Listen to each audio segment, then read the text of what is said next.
राधे राधे मित्रों। आज के इस वीडियो में हम सुनेंगे विजया एकादशी व्रत की कथा।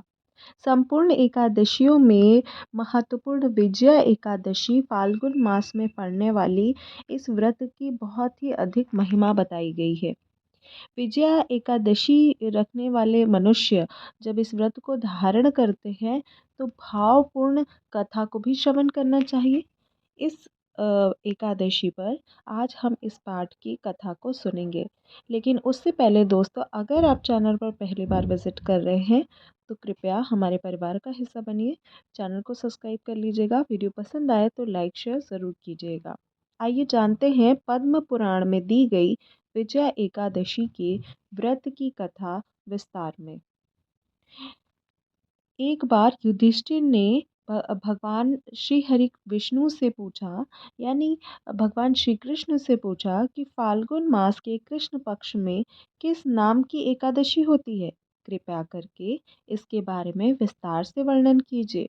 भगवान श्री कृष्ण बोलते हैं, हे राजन, एक बार नारद ने कमल आसन पर विराजमान होने वाले ब्रह्मा जी से यह प्रश्न किया था।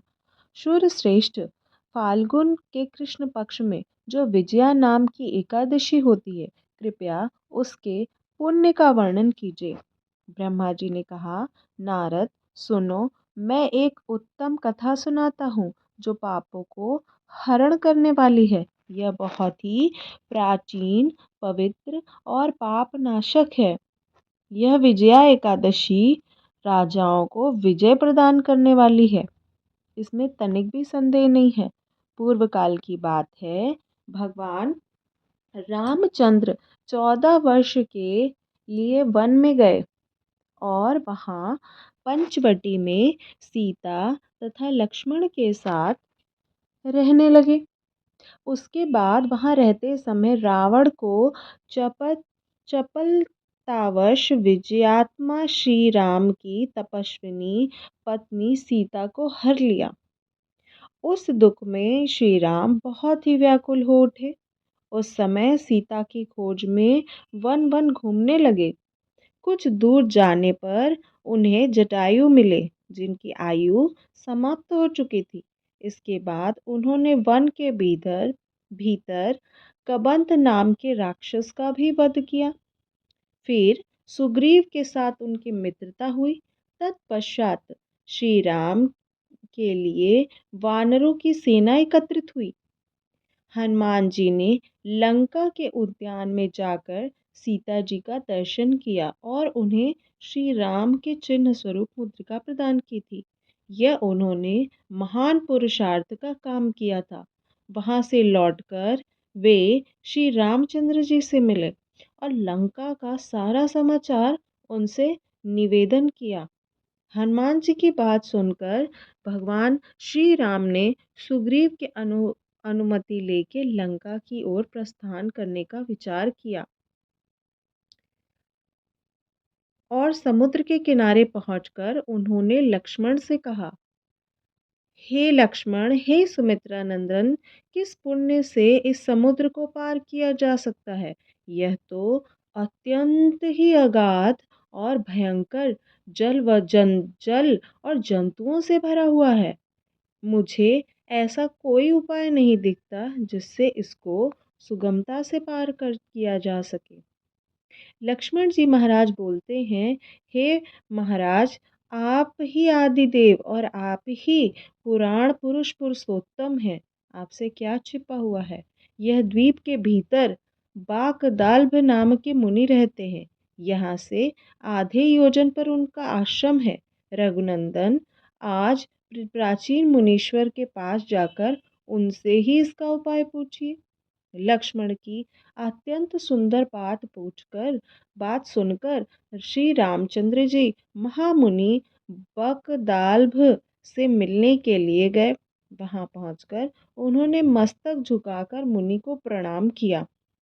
मुनि उनको देखते ही पहचान गए कि ये पुराण पुरुषोत्तम भगवान श्री राम हैं, जो किसी कारणवश से मनुष्य शरीर में अवतीर्ण हुए हैं।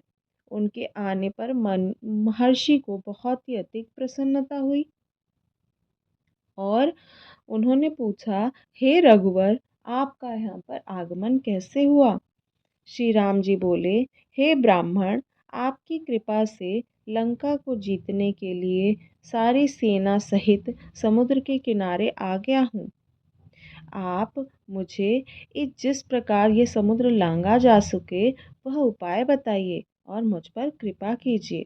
इतना सुनते ही बकदाल्ब ने कहा, ऋषि कहते हैं, श्री राम फागुन मास के कृष्ण पक्ष की जो विजया एकादशी नाम की एकादशी है, उसका व्रत करने से आपकी विजय होगी। निश्चय ही आप अपनी वानर सेना के साथ समुद्र को पार कर लेंगे। हे राजन, आप इस व्रत के को फलदायी विधि सुनिए। दशमी के दिन आने पर एक कलश की स्थापना करें। वहाँ सोना, चांदी, तांबा और मिट्टी का भी हो सकता है। यह कलश को जल भरकर उसमें पल्लव डाल दें। उसके ऊपर भगवान नारायण सुवर्ण में विग्रह की स्थापना करें। फिर एकादशी के दिन प्रातःकाल स्नान करें और कलश को पुनः स्थिरता पूर्वक स्थापित करें। माला, चंदन, सुपारी, नारियल आदि द्वारा विशेष रूप से उनका पूजन करें।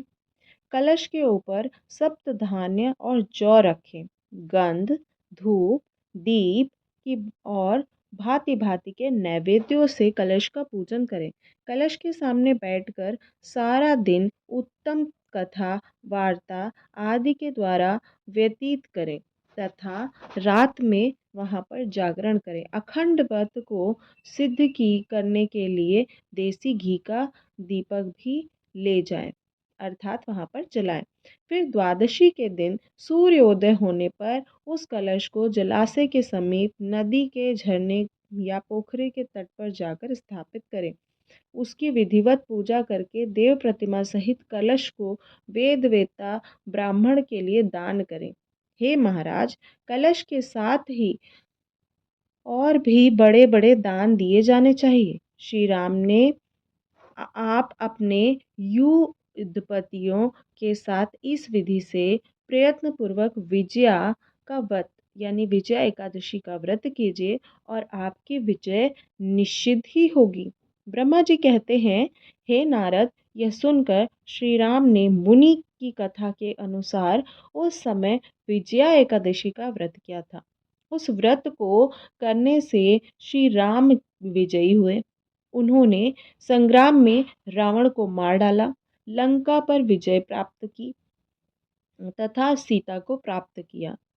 हे पुत्र, जो मनुष्य इस व्रत को विधि पूर्वक करता है, उसे इस लोक में विजय प्राप्त और उसका परलोक अक्षय हो जाता है। भगवान श्री कृष्ण युधिष्ठिर से कहते हैं कि हे वत्स, इसी कारण से इस एकादशी का नाम विजया एकादशी पड़ा है। इस प्रसंग को पढ़ने अथवा सुनने से वाजपेय यज्ञ का फल प्राप्त होता है। आप सभी को विजया एकादशी की बहुत ढेर सारी शुभकामनाएं, मंगल कामनाएं। अगर कथा कहीं पे भी मेरे द्वारा वर्णित कथा उत्तम लगी हो तो लाइक शेयर ज़रूर कीजिएगा। मिलती हूँ इसी प्रकार के नेक्स्ट वीडियो में। आप सभी को अनंत शुभकामनाएं एकादशी महाव्रत की।